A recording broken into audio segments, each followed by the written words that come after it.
Points ಅವ್ರ ಜೊತೆಗೆ ಹೆಂಗೆ ಅಂತಂದರೆ ಶ್ರೇಯಸ್ ಹೇಳ್ದಂಗೆ ಸಿನಿಮಾದಲ್ಲಿ ನಿಮ್ಗೆ ಏನು ಕಾಣಿಸುತ್ತಲ್ಲ that is completely S Narayan sir.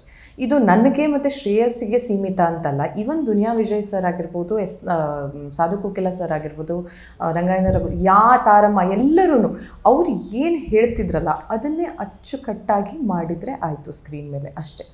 In fact ಅವರು ಒಂದು ವೇಳೆ ಲೈಕ್ ಇಲ್ಲ ನೀನು ಹೀಗೆ ಹಿಡ್ಕೋಬೇಕು ಅಂತಂದ್ರೆ ಹೀಗೆ ಹಿಡ್ಕೋಬೇಕು, ಹೀಗೆ ಹಿಡ್ಕೊಂಡ್ರೆ ಆಗಲ್ಲ ಹಾಗೆ. ಆ್ಯಂಡ್ ಅವ್ರು ಹೇಗೆ ಗೊತ್ತಾ, ಆ್ಯಂಡ್ ಅವ್ರು ಕುತ್ಕೊಳ್ಳಲ್ಲ ಸೆಟ್ಟಲ್ಲಿ, ಕ್ಯಾಮ್ರಾ ಪಕ್ಕದಲ್ಲೇ ಹೀಗೆ ಮಾಡ್ತಾ ಇರ್ತಾರೆ. ಅಂದರೆ ಅವ್ರು ಹಾಗೇನೆ ಶಾರ್ಟ್ಸ್ ನೋಡೋದು. ಆ್ಯಂಡ್ ಯೂಶ್ವಲಿ ನಾನು ಬೇರೆ ಸೆಟ್ಸಲ್ಲಿ ಹೇಗೆ ನೋಡಿದ್ದೀನಿ ಅಂತಂದರೆ ಮಾನಿಟರ್ ಇರುತ್ತೆ, ಅಲ್ಲಿ ಡೈರೆಕ್ಟ್ರ್ ಕೂತಿರ್ತಾರೆ, ಅಲ್ಲಿ ನೋಡ್ತಾ ಇರ್ತಾರೆ ಹೇಗೆ ಬರ್ತಾ ಇದೆ ಅಂತ. ಇವ್ರು ಹಾಗಲ್ಲ, ಇವ್ರು ರಿಯಲ್ ಟೈಮಲ್ಲಿ ನೋಡ್ತಾ ಇರ್ತಾರೆ. ಅದು ಹೆಂಗೆ ನೋಡ್ತಾರೆ I still don't understand. Like ಎಲ್ಲ ಆರ್ಟಿಸ್ಟ್ಗಳನ್ನು, ಆ್ಯಂಡ್ ಅವ್ರದ್ದು ಯೂಶ್ವಲಿ ಇನ್ನೊಂದು ಟೇಕ್ ಇಲ್ಲ. Okay, it's very rare. ಅಂದರೆ ಐ ಡೋಂಟ್ ರಿಮೆಂಬರ್ ಇನ್ನೊಂದು ಟೇಕ್ ಮಾಡೋಣ ಅಂತ ಹೇಳಿದ್ದು ನಂಗೆ ನೆನಪೇ ಇಲ್ಲ. ಅಂದರೆ ಅವ್ರು ಫಸ್ಟ್ ಸೆಟ್ ಮಾಡುವಾಗಲೇ ಅಷ್ಟು ಪರ್ಫೆಕ್ಟಾಗಿ ಮಾಡಿಬಿಟ್ಟಿರ್ತಾರೆ, ನಮಗೂ ಹಾಗೆ ಹೇಳ್ತಾರೆ.